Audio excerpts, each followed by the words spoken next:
Welcome Putin Russia అధ్యక్షుడికి ప్రధాని మోదీ ఘన స్వాగతం. ఢిల్లీ ఎయిర్పోర్ట్ స్టేషన్లో షేక్ హ్యాండ్ ఇచ్చి ఆలింగనం. ఒకే కారులో ప్రధాని అధికార నివాసానికి నేతలు. పుతిన్కు ప్రైవేట్ డిన్నర్తో ఆతిథ్యం. నేడు రాష్ట్రపతి భవన్లో అధికారిక స్వాగతం. హైదరాబాద్ హౌస్ వేదికగా ద్వైపాక్షిక చర్చలు. డిఫెన్స్, ట్రేడ్, ఎనర్జీ రంగాల్లో కుదుర్చుకున్న ఒప్పందాలు. సాయంత్రం రాష్ట్రపతి భవన్లో విందు. రాత్రికి రష్యాకు పుతిన్. ఓకే, మన పుతిన్ గారు మన ఇండియాకి వచ్చారు. ఎయిర్పోర్ట్లో మన మోదీ గారు పుతిన్ గారిని కలిసి షేక్ హ్యాండ్ ఇచ్చి కౌగిలించుకున్నారు. మన వ్యాపారాల గురించి,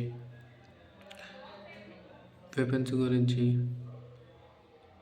కొనుగోలు గురించి వాళ్ళు ఇద్దరు చర్చించుకొని మన ఇండియాకి మన రష్యాకి ఒప్పందాలు జరిగినాయి. అప్పు చేసైనా గెలవాలి. సర్పంచ్ పదవుల కోసం ఇండ్లు, భూములు, బంగారం తాకట్టు. మోస్తారు గ్రామాల్లో 20 లక్షల నుంచి 50 లక్షల దాకా ఖర్చు.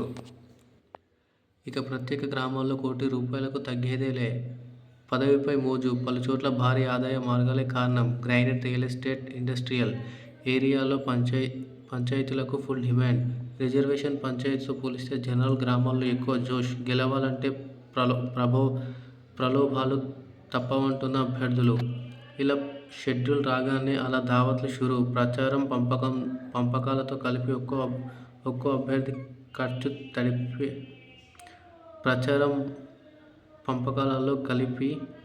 అభ్యర్థి ఖర్చు తడిసి మోపెడే. ఈ సర్పంచ్ ఎలక్షన్స్ అప్పుడైతే ఎలక్షన్స్ డేట్ రిలీజ్ అయినప్పటి నుంచి ఇంకా తాగుడు, బిర్యానీ ఇట్లాంటివన్నీ బాగా చేస్తారు. పైసలు మాత్రం మస్తు ఖర్చు చేస్తారు. ఎందుకంటే ఆ గ్రామాలలో చాలా దోచుకోవచ్చు అని చెప్పేసి వాళ్ళు పదవిపై మోజుతో బాగా ఎలాగైనా గెలవాలని చెప్పేసి విచ్చలవిడిగా వాళ్ళు ఖర్చులు చేస్తూనే ఉంటారు. పదవి వచ్చినాక ఇంకా వాళ్ళు ఆస్తులు డబల్ త్రిబుల్ చేసుకుంటారు. ఇంకా గ్రామాల్లో ఏం సరిగ్గా అభివృద్ధి చేయరు కానీ మొత్తం దోచుకుంటారు. ఇంకా కమిషన్స్, రియల్ ఎస్టేట్లో కమిషన్లు, ఇసుక దందా అట్లాంటివన్నీ అక్రమాలకు బాగా పాల్పడతారు. ఇంకా పంచాయతీ ఎన్నికల్లో అడ్డగోలు ఖర్చులొద్దు. వీలైనన్ని ఏకగ్రీవాలు చేసుకోండి. మంచోళ్ళనే ఎంచుకోండి. సీఎం రేవంత్ గారు చెప్తున్నారు. అడ్డగోలుగా పంచాయతీ ఎన్నికల్లో ఖర్చులు పెట్టొద్దు. ఏకగ్రీవంగా ఎన్నుకోండి. గ్రామాన్ని అభివృద్ధి చేసుకోండి ఊకే అని చెప్తున్నాడు. అభివృద్ధికి ప్రతిపక్షాల సూచనలు తీసుకుంటున్నాం. గత పాలనలో ఇలాంటి పరిస్థితి లేదు. సెక్రటేరియట్కు వెళ్తే నన్ను నిర్బంధించారు. నేడు సీఎం సభలో ప్రతిపక్ష సభ్యుడు మాట్లాడనిచ్చేవాళ్ళు కాదు. మేమందరికీ అవకాశం ఇస్తున్నాం. 10 ఏళ్లు కేసీఆర్ దోచుకున్నాడు. ఆయన ఇంట్లో ఇప్పడంత పైసలు పంచేదే.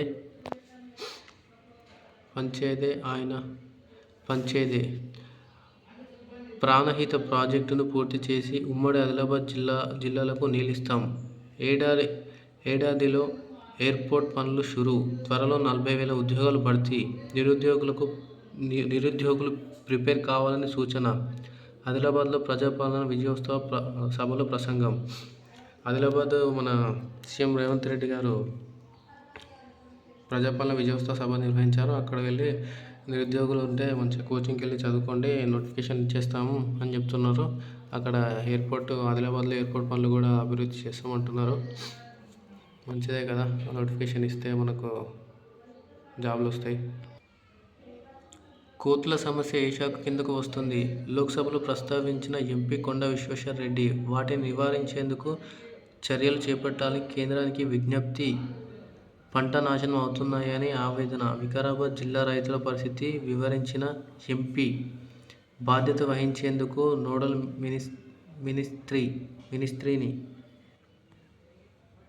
మినిస్ట్రీని కేటాయించాలని వినతి. ఓకే, ఊళ్ళల్లో బాగా కోతుల సమస్య ఎక్కువైపోయింది. వాటిని ఎవరు నివారించాలి, అది ఏ శాఖ కిందకి వస్తుందని చెప్పేసి మన కొండ విశ్వేశ్వర రెడ్డి గారు పార్లమెంట్లో అడిగారు. కోతుల సమస్య గురించి ఆయన లోక్సభలో మాట్లాడడం జరిగింది. సింగరేణి కార్మికుల పెన్షన్ 10,000కు పెంచాలి. లోక్సభలో ఎంపీ గడ్డం వంశీకృష్ణ డిమాండ్. సింగరేణి కార్మికుల సమస్యలు ప్రస్తావించిన పెద్దపల్లి ఎంపీ అరకొర పింఛన్లతో కార్మికుల అవస్థలు పడుతున్నారు. కాగా 30 ఏళ్ల కింద ప్రవేశపెట్టిన పెన్షన్లు ప్రస్తుతం ఉన్నాయని వెల్లడి. 30 ఏళ్ల కింద ప్రవేశపెట్టిన పెన్షన్ ఇప్పటికీ అదే నడుస్తుంది. దాన్ని అప్డేట్ ఏం చేయలేదు. దాన్ని అప్డేట్ చేస్తే కొంచెం మంచిగా ఉంటుంది అని చెప్పేసి మాట్లాడుతున్నారు. వంశీకృష్ణ చెప్తున్నారు. సీఎం రేవంత్ది గొప్ప మనసు, నేనేం అడిగినా స్పందిస్తున్నారు. ఎమ్మెల్యే పాయల్ శంకర్. ఎమ్మెల్యే శంకర్ ఎలాంటి అభివృద్ధి అడిగినా కూడా ఆయన సీఎం రేవంత్ రెడ్డి గారు ఆయనకు సహకరిస్తున్నారు. నేనేం అడిగినా కాదనట్లేదు అని చెప్తున్నారు. హైదరాబాద్ ఇక క్వాంటమ్ ఎకానమీ లీడర్. 1000 కోట్లతో యువ Bharat startup funds. Deputy CM Bhatti. దేశంలో తొలిసారిగా క్వాంటమ్ టెక్నాలజీ ప్రత్యేక రోడ్ మ్యాప్. 2047 నాటికి $3 బిలియన్ ఆర్థిక వ్యవస్థ లక్ష్యమని వెల్లడి. గచ్చిబౌలి ట్రిపుల్స్ ఐటీలో నీతి ఆయోగ్ సమావేశం. హిస్ట్ పాలసీతో రూ. 5 లక్షల కోట్ల లూటీ. ఢిల్లీకి కప్పం కట్టేందుకు కాంగ్రెస్ రియల్ ఎస్టేట్ దందా. పరిశ్రమలు తరలించి భూమాఫియాను దించేందుకు చూస్తున్నారని కేటీఆర్ గారు అంటున్నారు. హిల్ట్ పాలసీని వ్యతిరేకిస్తూ జీడిమెట్లలో పర్యటన.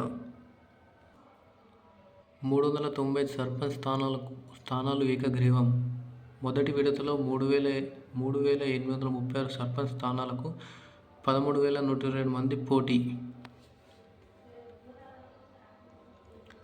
27,960 వార్డులకు 67,893 మంది బరిలో. నల్గొండ జిల్లాలో అత్యధికంగా అభ్యర్థులు. ములుగురులో అత్యల్పం. ఈసీ తుది జాబితా విడుదల.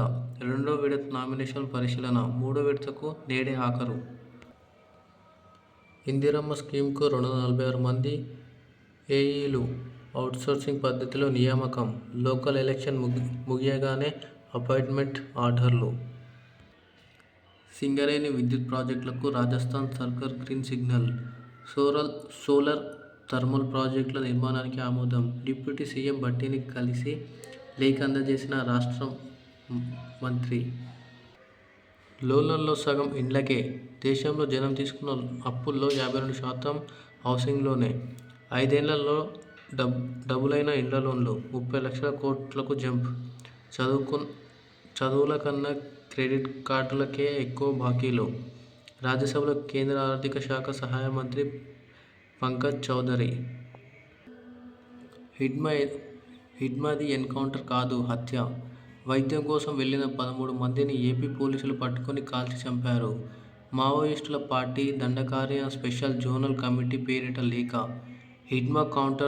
హిడ్మా ఎన్కౌంటర్తో దేవ్జీకి ఎలాంటి సంబంధం లేదు. దేవ్జీ పోలీసులు అదుపులో లేడని వెల్లడి. వికారాబాద్ జిల్లాలో 39 జీపీలు ఏకగ్రీవం. తాండూరులో 27 మంది, కొడంగల్లో 12 స్థానాలలో అభ్యర్థులు యునానిమస్. సీఎం నియోజకవర్గంలో అంతా కాంగ్రెసే. 38 మంది సర్పంచులు కాంగ్రెస్ మద్దతులే.